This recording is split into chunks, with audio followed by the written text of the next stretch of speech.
Bonjour. J'ai toujours aimé la liturgie du Vendredi Saint. La célébration tourne autour de deux grands moments. D'abord, on écoute ensemble le récit de la Passion dans l'Évangile de Saint Jean. Et ensuite, toutes les personnes dans l'Église s'approchent pour vénérer la croix. Ça fait une célébration beaucoup plus longue que d'habitude, mais ça ne dérange pas personne. D'abord, Vendredi Saint, c'est une journée spéciale. En même temps, il y a tellement de recueillement et de beauté dans cette célébration-là. C'est bien sûr que je ne peux pas aujourd'hui tout seul lire l'Évangile de Saint Jean au complet. Même la vénération de la croix tout seul, ça perdrait de sa beauté. C'est pour ça que d'abord, je vous invite, chez vous, à prendre un moment pour lire des extraits de la Passion de Jésus. Le lire soit seul, puis là où c'est possible, le lire avec d'autres, en famille. Je vous invite également à regarder un crucifix, une croix qui est affichée quelque part, qui est clouée quelque part, accrochée quelque part chez vous. J'espère que vous en avez une. Et de jeter votre regard sur la croix et de faire une prière, sans oublier de présenter au Seigneur des personnes qui souffrent ou qui ont des fardeaux trop lourds à porter. Je pense actuellement à toutes les personnes âgées ou malades qui sont confinées tout seuls dans des résidences ou à l'hôpital. Je pense à leur famille qui souffre beaucoup de ne pas pouvoir les visiter. Je pense aux gens malades qui attendent une opération ou une chimio, puis se demandent quand est-ce qu'ils vont pouvoir la recevoir. Actuellement, on parle beaucoup des femmes enceintes qui vivent un stress de savoir dans quelles conditions et avec qui ils vont pouvoir donner la vie à l'enfant qui va naître. Ça, c'est sans compter toutes les personnes qui se posent beaucoup de questions par rapport à leur travail, leur emploi et à leur situation financière. On parle de vénérer la croix.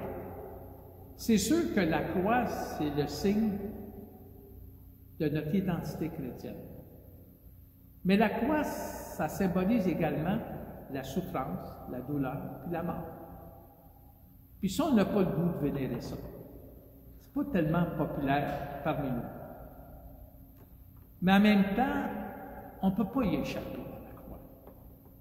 Veut pas, à un moment donné dans notre chemin de vie, on va croiser une croix à porter.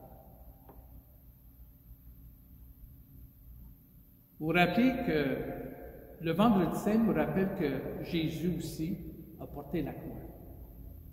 Il y a même une tradition dans les églises du chemin de croix, les 14 stations du chemin de croix. En les méditant, on réfléchit un peu quel a été le chemin que Jésus a vécu quand il a eu à porter sa croix.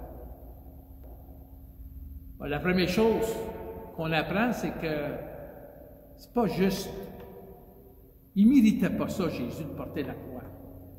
Puis souvent, les gens se disent la même chose. C'est pas juste. Pourquoi moi? On sait que c'est dur de porter la croix. Même Jésus est tombé 3 fois. Mais il a toujours trouvé en lui la force de se relever, de ne pas abandonner, lâcher. Il a besoin d'aide aussi. Jésus a eu de l'aide. Il y a Simon de Cyrène qui l'a aidé à porter sa croix. Il y a eu Véronique qui l'a réconforté en lui essuyant le visage. Et surtout, il y a eu sa mère, Marie, qui l'a rencontré sur son chemin.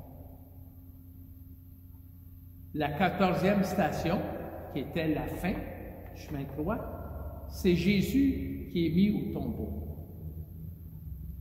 Heureusement, après le Concile Vatican II, on s'est rendu compte qu'on avait oublié un détail très important. On avait oublié la 15e station. Le tombeau est vide parce que Jésus est ressuscité.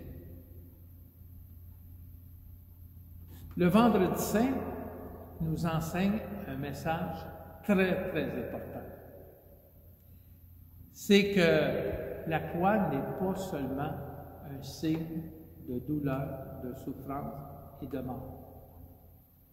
La croix, c'est aussi le signe de la victoire, de la vie sur la mort, de l'amour sur la mort. C'est un rappel que Dieu ne nous abandonne jamais. Il ne nous laissera pas seuls dans le néant. On a depuis quelque temps, un peu partout dans les fenêtres, une belle image de l'arc-en-ciel avec un message. Ça va bien aller. J'aime beaucoup ce message-là, ça me fait du bien quand je le vois. Et on a posé cette image-là dans différentes portes de notre Église. Mais dans le fond, quand on y pense, lorsqu'on regarde la croix, c'est aussi un rappel que la lumière est au bout du tunnel. Et qu'en regardant la croix, on peut nous aussi dire, courage, ça va bien aller. On se retrouve dimanche matin à 10h pour célébrer ensemble une messe, faire mémoire de la résurrection du Christ. À dimanche.